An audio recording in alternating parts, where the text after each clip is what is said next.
My daddy owned a farm, and whenever you're cutting hedges or in the fields, you always see people, they throw litter into the hedges, and it's like a wild mess.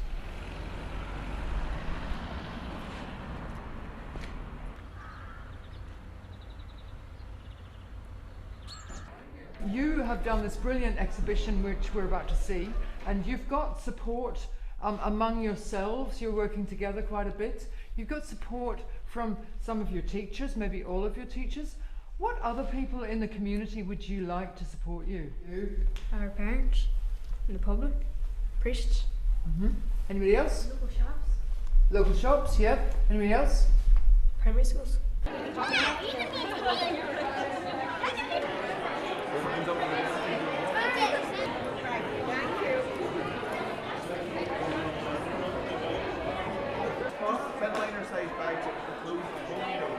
I think it's good to have a big bag to go shopping with, so you don't have to use plastic bags and be unhealthy to the environment. Well, I'd like people to stop littering on the streets, and especially chewing gum, because it takes lots of money to clear it up and everything. The store should get in them bags for life, so people could buy them at the start and then use them over and over again.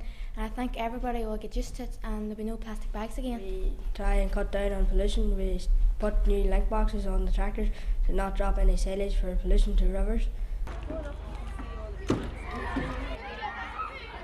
Do you do this all the time? Yes. Well, sometimes they take turns, people each day, and there's not much litter through on the ground now. And everyone just signs up to lift it. Well, what we're trying to do is emphasise the reduce and reuse message. We're reusing old tanks, and inside them is compost, and we use them to make these little heads that grow green grass. We're an installation company here based in Draperstown. We're part of the Workspace group of companies. Is it catching on? It is catching on big time. It's about reusing rainwater, the water that falls on your roof, put it into an underground tank, store it away, and on demand, as you need it to flush your toilets or for your washing machines, outside tap, reused again.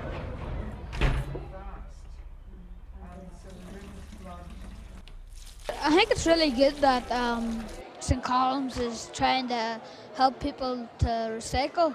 Doing simple things like turning off the computer when you finished it, or turning off the light, like when you go to bed at night or something, can make your environment more eco-friendly. Our environment looks very lovely, but I think it would look nicer if we just recycled and threw things in the bin. I'm up here today promoting the little yellowhammer, and it's one of the farmland birds that's really in decline. Boys on Friday nights, they are out cruising about, and they're let off a wild heap of smoke out of the back of their cars, and they just order a Chinese and then they throw the litter out in the ground, and it's really bad because on Saturday morning driving to the town doing your shopping, you just look about and you think the place is a disgrace because all the litter's lying about all over the place. If we grow up and continue the way we're going, or the place where we live now will be like a nightmare, and I wouldn't like that.